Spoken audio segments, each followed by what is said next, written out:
Have you ever had a life-changing experience when you were younger? Thank you to the National Storytelling Association for this award. I will be telling you all a childhood story of mine.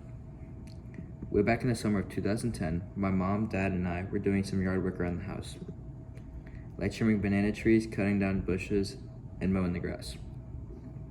As my parents were doing yard work and I was off to the side because I was too young to help, I started running barefoot and kicking a soccer ball. This is where it took a turn for the worst. Next thing I know, there was a sharp pain in my foot and it hurt badly. As I started screaming, my dad ran over to me to see how bad the injury was. While I was going on, my mom was pregnant and sick, and my dad was nauseous from running with me in his arms, and all the blood gushing out of my foot. We had to call my grandparents to come and help. As I was running throughout the yard, there was a knife in the ground that my dad had put there while he was cutting the tree, and I stepped on it. My dad picked me up and ran me into the house, where my pregnant mother was standing there in terror. As she was standing there in complete shock, my foot bleeding everywhere, and my dad about to vomit, we decided to call my grandpa and grandma to come over and help.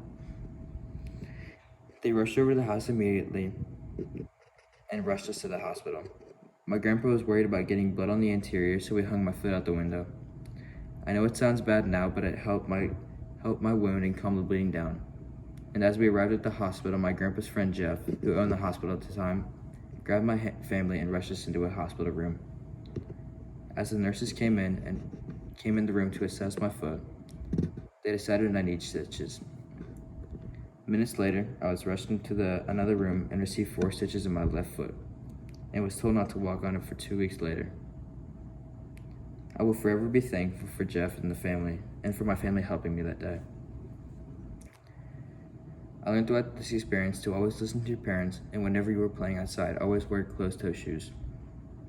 If I have worn shoes that day, this would not have happened, but it did, and I'm happy that it did because it showed me always to listen to my parents.